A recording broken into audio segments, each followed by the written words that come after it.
Hello guys, welcome to C U physics. Question कहा गया, you have a bag of cotton and an iron bar each indicating a mass of 100 kg when measured on a weighing machine. तो एक weighing machine पर हमने रख दिया है, एक कॉटन का बैग लिया है और एक आयरन का बार लिया है, और दोनों का जो रीडिंग आ रहा है, हमारा जो मास का रीडिंग आ रहा है वो आ रहा है 100 kg का।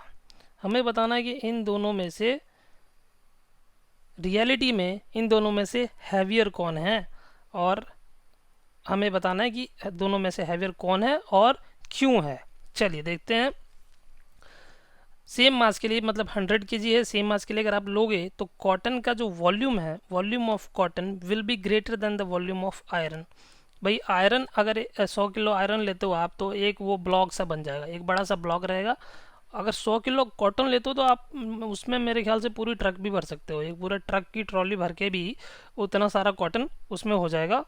100 kg अगर आप कॉटन लेते हो तो मतलब वॉल्यूम किसका ज़्यादा है? कॉटन का ज़्यादा है आयरन के मुकाबले। चलिए, जिस मशीन पर रखा है आपने उस मशीन की रीडिंग क्या होगी? नॉर्मल रिएक्शन के बराबर होगी, और जो नॉर्मल रिएक्शन होगा वो होगा actual wait minus buoyant force. Buoyant force क्या करती है भाई? वॉल्यूम पर डिपेंड करती है। तो buoyant force is density of air into volume into G. तो जो रीडिंग होगी वेव मशीन की वो क्या होगी? Reading of wave machine,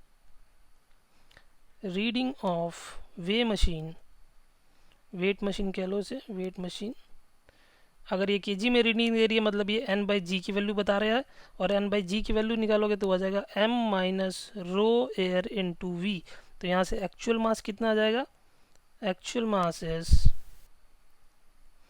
m, और m is equal to n upon g plus density of air into volume of the body. अच्छा, n by g की वैल्यू तो दोनों के लिए दे रखी है 100 kg, तो दोनों के लिए 100 kg ये दिया हुआ है, plus density of air into volume. ये हो जाएगा मेरा एक्चुअल मास। अभी देखिए, वॉल्यूम किसका ज़्यादा है? कॉटन का। तो रो एयर इनटू वी, ये जो वैल्यू है ये कॉटन के लिए ज़्यादा होगी आयरन के कंपैरिजन में, as volume of cotton is greater than volume of iron.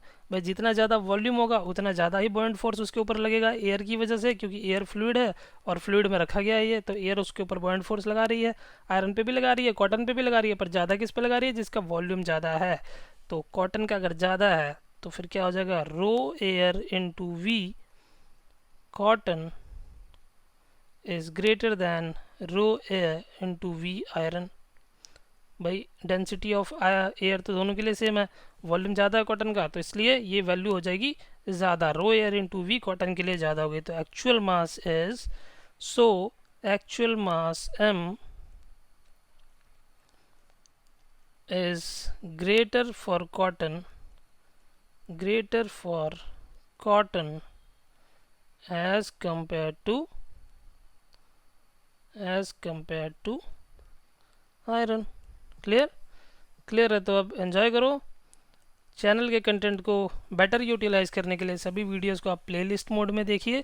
अगर आप प्लेलिस्ट मोड में देखते हैं तो सारे के सारे ऑर्डरली फैशन में वहाँ पर क्वेश्चन सॉल्व किए गए हैं। अगर यहाँ से आप वीडियोस देखते हो तो आपको 70% आपके कंसेप्ट यहीं पर क्लियर हो जाएंगे। इसके लिए आपको अलग से चैप्टर की पढ़ने की या क्लासेस लेने की ज़रूरत नहीं पड़ेगी। क्लियर है? तो अब एंजॉय करो।